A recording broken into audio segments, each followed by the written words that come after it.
지금부터는 꿈이 돈이 될 시간입니다.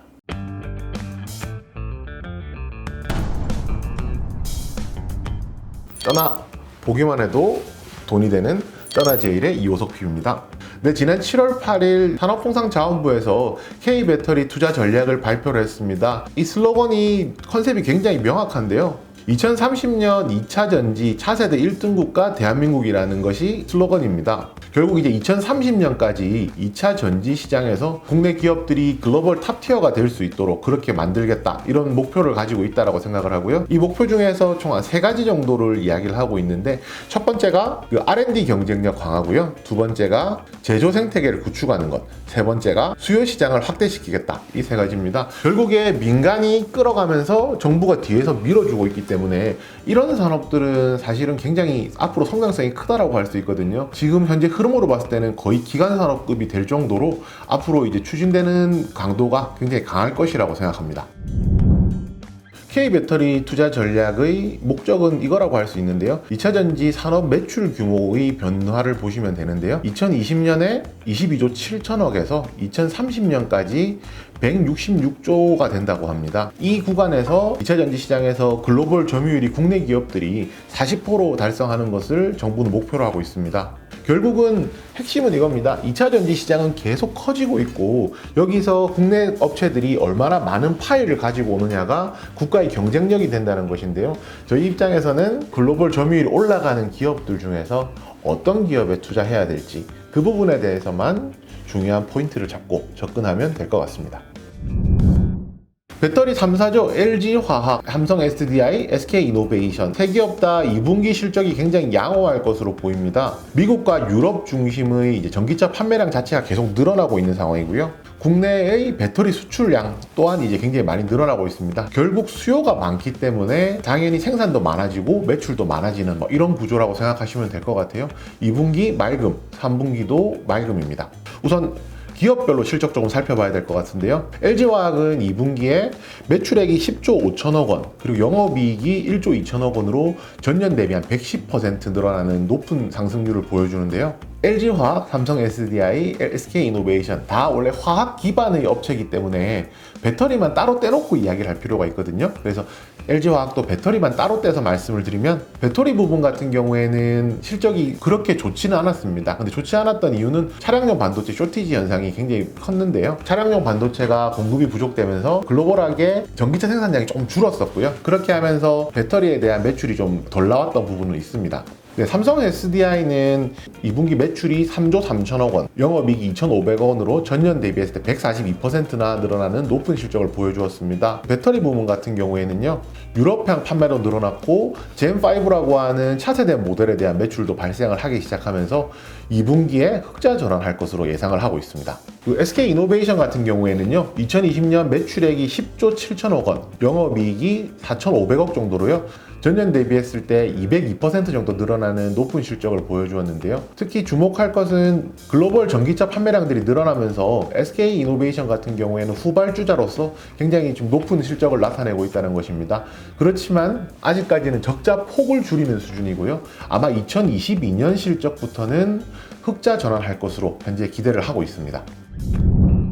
LG화학에서 분사했던 LG에너지솔루션이 하반기에 상장 이슈를 가지고 있습니다. 그러면 LG화학의 배터리 때문에 투자를 한 거였는데, LG에너지솔루션이 상장을 하게 된다면 당연히 배터리에 투자하고 싶은 사람들은 LG화학에서 돈을 빼서 LG에너지솔루션에 투자를 하니까 소득이 없는 것이 아니냐, 이렇게 생각하실 수가 있거든요. 근데 현재 LG화학에서 밝힌 바로는 LG에너지솔루션의 지분 70%를 계속 보유를 하겠다라고 이야기를 했습니다. 이런 부분을 고려해 본다라고 하면 LG에너지솔루션이 상장을 한다고 해서 LG화학 이불 데미지는 그렇게 크지 않다라고 할 수가 있습니다. 그 외에 현재 LG화학이 하고 있는 사업도 한번 살펴보면 됩니다. 현재 LG화학은 배터리 사업을 뺀다면 석유화학, 첨단소재, 생명과학 이 3가지를 이제 더 하고 있는 상황인데요.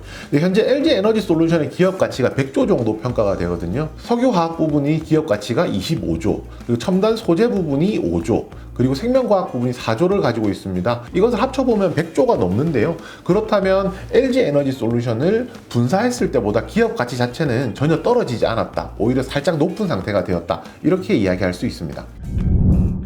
똑같은 케이스가 하나 더 있죠. 바로 SK이노베이션입니다. SK이노베이션도 배터리 부분을 분사할 수 있다라는 이야기가 나왔는데요. 2020년 9월 LG화학이 물적 분할을 발표한 이후에 주가가 급락을 했었습니다. 그런데 약 2개월 정도 지난 시점에서 주가가 도로 회복되는 모습을 보여주었었거든요. SK이노베이션도 이와 비슷한 흐름을 보일 것으로 보입니다. 결국은 기업 가치에 따라서 주가는 제자리로 찾아올 것이고요. 그 이후에 나오는 실적에 따라서 주가는 계단식으로 단계적으로 올라갈 것이라고 생각합니다. 사실상 배터리 사업부를 분할하는 것이 나쁘다고만은 할 수가 없는 게요. 결국은 이 배터리 사업이 지금 너무 장사가 잘 되고 있기 때문에 공장을 늘려야 되는 상황이잖아요. 증설에 대한 비용을 조달하기 위해서 분사를 하고 상장을 하게 되는 것이거든요. 이런 부분까지 생각해 본다면 오히려 지금 사업이 굉장히 잘 되고 있다는 반증이기 때문에 향후 뭐 성장성까지 생각을 해본다면 결코 악재라고 할 수는 없습니다. 네, 삼성 SDI 같은 경우에는 앞에 두 회사와 약간 다른 양상을 띠는데요. 바로 사업 중에서 배터리 사업 비중이 좀 높은 편입니다. 그래서 다른 기업들에 비해서는 분사 이슈에 대해서 굉장히 좀 자유로울 수가 있습니다. 현재 삼성 SDI는 미국의 신규 투자 모멘텀 가지고 있고요. 스텔란티스라는 기업의 이제 배터리 북미 파트너로 이제 선정될 수도 있다는 이야기도 있기 때문에 배터리 관련된 내용으로는 추가적인 주가 상승 충분히 가능해 보이고요. 여기서 최근에 시장에서 좀 주목받는 부분들이 뭐 소재 관련된 내용들도 있을 것이라고 생각합니다. 그런 관점에서 배터리 소재 업체들, 대표적으로 에코프로비엔과 LNF가 있는데요. 배터리 양극재 같은 경우에는 그 배터리를 만드는 4대 소재 중에 한 가지고요. 그 중에서 원가율 40%를 차지하는 가장 높은 이제 단가를 차지하고 있기 때문에 앞으로 2차 전지에 대한 수요가 늘어나면 늘어날수록 양극재에 대한 수요도 같이 늘어나기 때문에 그에 따라서 실적 상승이 추가적으로 기대가 되고 있습니다. LNF는 SK이노베이션과 1조 2천억 원 정도 양극재 공급 계약을 맺은 상황이고요. 에코프로비엔 같은 경우에는 최근에 1340억 정도 투자를 해서 양극재 생산 공장을 증설하고 있는 상황입니다. 결국 증설을 한다든지 납품 계약을 맺는다는 것은 계속 늘어나는 수요에 대응을 해야 된다는 내용이거든요. 그러면 앞으로 성장성에 대한 의문은 없을 것이라고 생각을 하고요. 특히 이 세 기업 같은 경우에는 상반기에 아시다시피 주가가 굉장히 많이 쉰 상황입니다. 그렇다면 상반기에 쉰 만큼 하반기에 실적 상승이 나왔을 때 그런 이제 실적 상승에 대한 그 효과가 더 클 것이라고 생각을 하기 때문에 오히려 하반기에는 실적이 실제로 나오는 소재 기업들 거기에 플러스해서 배터리 셀 업체들 전반적으로 보시는 것이 굉장히 유망하다고 생각합니다. 네, 일론 머스크가 테슬라를 만들 때만 해도 모두들 반신반의했었습니다. 그렇지만 전기차는 출시가 되었고요. 지금 저희 눈에 보이고 있습니다. 꿈이 현실이 된 순간인데요. 지금부터는 꿈이 돈이 될 시간입니다. 오늘 준비한 내용은 여기까지입니다. 모두 성투!